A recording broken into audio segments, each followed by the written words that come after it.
सुखा करियो ऐसी ढाक पे करियो। अब जाने हो जा थेली जासी तो कछु नहीं है गमछाला और ऐसी ढाक ले है। अब सब बताओ ना बताओ क्या कर रहे ऐसी ढाक लाई और ढाक के करियो जा माला देखा के नहीं करियो ना। एक बेरे का हो ये काम एक माता जी माला कर रही थी तई बड़ी जाए तो कह रही थी राम राम राम बहू राम राम राम राम अरे वो झाड़ू राम राम राम राम माला में झाड़ू माला में बहू सब कहीं में घुसेगा। अरे वो झाड़ू खा लो। अब बता और जब बहू ने नहीं सुनी सो माला ऐसी फेंक रही और झाड़ू को पकड़ भी चली गई। सुजा माला जितना करो तो अकेले भगवान भर सामने देखा मैंने झाड़ू ने बछड़ा ने कजू ने भगवान के सामने करियो। और ये को नाम है करमाला। तो जा ये में 27 गुरी क्या हो है ये को नाम है करमाला। जब तुम्हारा मन करे सो करमाला तलक बातें कर ले सो मन धार दाई फिर उठा ले जब बातें हो गई सो करमाला वो बातें भी करत रहा सो करमाला। हम तो पता याद भी दे फिर भी करत रहे।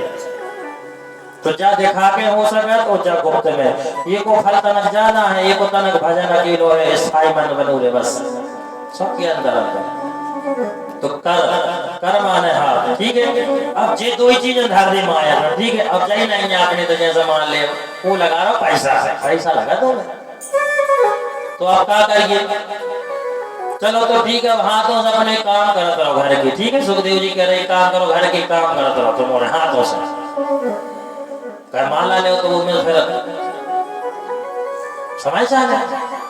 चलो हाथों से तुम अपने घर के काम करते रहो ठीक है। जितने भी काम हो सब कर लीजिए। पांव से तुम्हारा घूमत रहो चलत रहो फिरत रहो आंखों से देखत रहो कानों से सुनत रहो मुंह से बोलत रहो। अब क्या करने फिर महाराज फिर भी भजन करने तो कैसे कर रहे थे। तो सुखदेव जी कह रहे हैं कि मन राखो जहां। अब मन कहाँ रखने पर हो भगवान के चरणों में कि कर से कर्म करो विधि नाना। हाथों से पांव से मुंह से बातें याद करो सब काम करते रहो लेकिन मन अकेले जो तुम्हारे वो भगवान के चरणों में लगा दे कल्याण हो जाएगा। बोलो वृंदावन बिहारी लाल। अपन जेवन नहीं बोल ले जा कच्छु हो जाए कसम ही खाए हो तुमने तो। बोलो वृंदावन बिहारी लाल की। और हम ऐसे महाराज हम कसम तोड़वा देते हैं बुलवाई थे एक वीर ने बोल दूसरा के तीसरा चौथी वीर तो बोलो को सही में क्या हो कि हो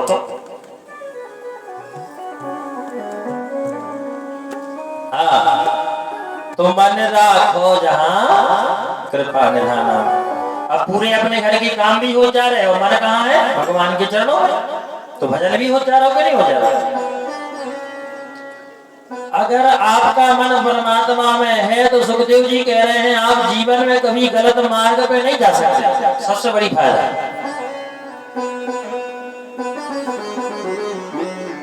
कैसे एक चौबे जी थे और रात भर ने भांग पी के मथुरा से नाव चलाई। ध्यान से सुनना ये उदाहरण दे रहे हैं चटकला मटकला नहीं सुना रहे हैं तुम चटकला समझो कथा ही हो तो तैयार नहीं बचो। तो जैसे ही चौबे जी भांग पी के नाव चला रहे और नाव चलाते चलाते पूरी रात हो गई। सुबह जैसे ही भाव एक व्यक्ति से पूछो कहा भाई हम कहाँ है। बोले महाराज जी तुम तो मथुरई में हो। अब आप बोले बताओ माता जी हरो रात भर नाव चली आगे काहे नहीं बढ़ी बताओ दादा जी बताओ काहे नहीं बढ़ी।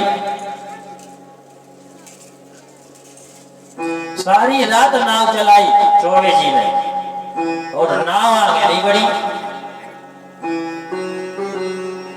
क्या कारण हो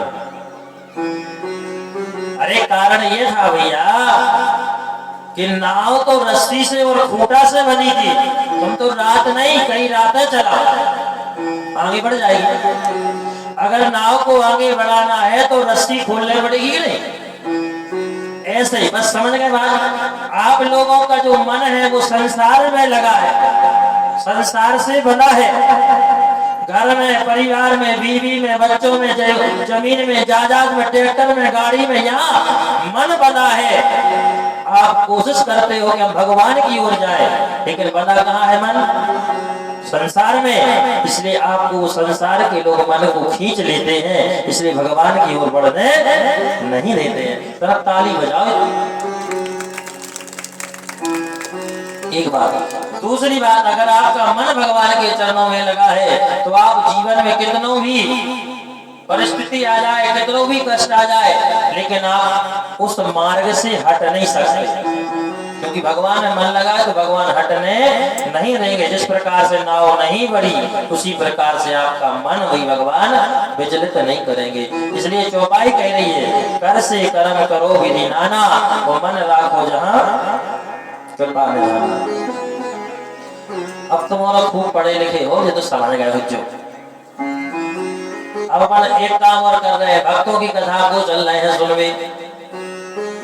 जीवन में भक्ति करो सो भगवान को मिले हैं, और जो ने करी सो मिले ही है, सबको पता है। लेकिन अगर कछु नहीं करो, अकेले पांव परत रहो, क्या करत रहो? अपने से बड़ों के पांव परत रहो। ये सभी 4 चीजें मिल जाए, पांव अकेले परे रहे। लेकिन एक बात और, पांव परवे को तरीका सीख ले तुम। और अब तुम्हारा पता ही नहीं है कि पांव कैसे परे जाते। एक हाथ से कबो पांव नहीं परे जाते, रख लो। एक हाथ से कबो पांव नहीं परे जाते। एक हाथ से जो पांव परत है, जितने तुम्हारे पुण्य है सब छीन हो जाते, छीन हो जाते, चले जाते। अब आप सोचो महाराज कैसे परे, फिर बताओ तो मेरा कैसे परे जाते? माता जी हरा तो फिर भी ठीक है, छोटा छोड़ के परत है, 2 हाथ से पढ़ लेते हैं, अच्छी बात। भैया हरे की कह रहे हैं, एक तो झुकता ही नहीं है। कई लोग तो ऐसे ठाणे घुटनों में हाथ दे मारा है, तो वहां पर पता ही नहीं कर। कच्चक तो वैसा ही नहीं झुकता है। जीवन में अगर झुकोगे नहीं, प्रणाम नहीं करोगे, तो आपको ये 4 चीजें नहीं मिलेंगी, और ये पांव पर भी से मिलत है। एक आयु, एक विद्या, और एक यश, और एक बल। ये 4 चीजें सिर्फ पांव पड़वी में मिलत है। और पांव कैसे परे? जो देखो, जो हाथ ये बगले और जो ये बगले, ऐसे 2 हाथ करके पांव परो।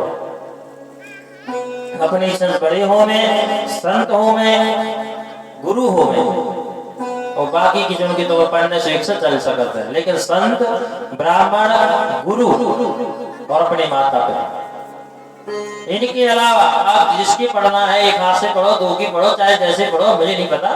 लेकिन इन 3-4 लोगों के जो पांव अगर तुमने एक हाथ से पढ़े, तो तुम्हारा जो पुण्य है वो छीन हो जाएगा। ठीक है? इसलिए माता जी अरे तो ठीक है, 2 हाथ से पढ़ती हैं, अच्छी बात है, तो सबको लिखा है। 4 चीजें तो ये मिल जाती है, आयु, विद्या, यश और बल। ठीक है? अब इसके बाद में क्या होता है? एक बार की बात है, भगवान शंकर के यहाँ एक भक्त गया, और भक्त ने जाकर के कहा, हे भोलेनाथ, हमारे पे कोनो मोड़ा नहीं है, मोड़ा हो जाए तो बड़ी कृपा। भोले बाबा ने कहा, हो तो जाए, लेकिन 5 साल तक जी है, बाकी मर जाए। वैसे तो तुम्हारे तो योग नहीं है, तुम आए हो हमारी शरण में, तो खाली नहीं जाता। चलो ठीक है, कम से कम कलंक तो मिट जाएगा, हाउ तू मनो रहो नहीं यहाँ। ठीक है, इतना ही बहुत है। ध्यान से सुनना ये कथा। अब जैसे ही वरदान लेके आ गो, मोड़ा हो गो, मोड़ा होने के बाद में 4.5 साल को हो गो। धीरे धीरे 1 ही महीना बचो, धीरे धीरे 15 दिन बचे। अकेले जो पता कौन के लाने है, तो मोड़ा की बाप को बता रही हो, इसने बताओ तो बिना रुको तुम्हारा फिर महाराज को होने के मनो क्या लगाते ऐसी बोलो, वृंदावन बिहारी लाल की चिल्ला चिल्ला। अब जैसे ही 1 दिन बचो, माने कल मन में यहाँ है मिला, ध्यान से सुनना ही कदा। अब आज के दिन संत आए गांव में, वो गांव में संत के पास में ये व्यक्ति उस बालक को लेकर के गया और बालक को साष्टांग उन संतों के चरणों में लिटा दिया।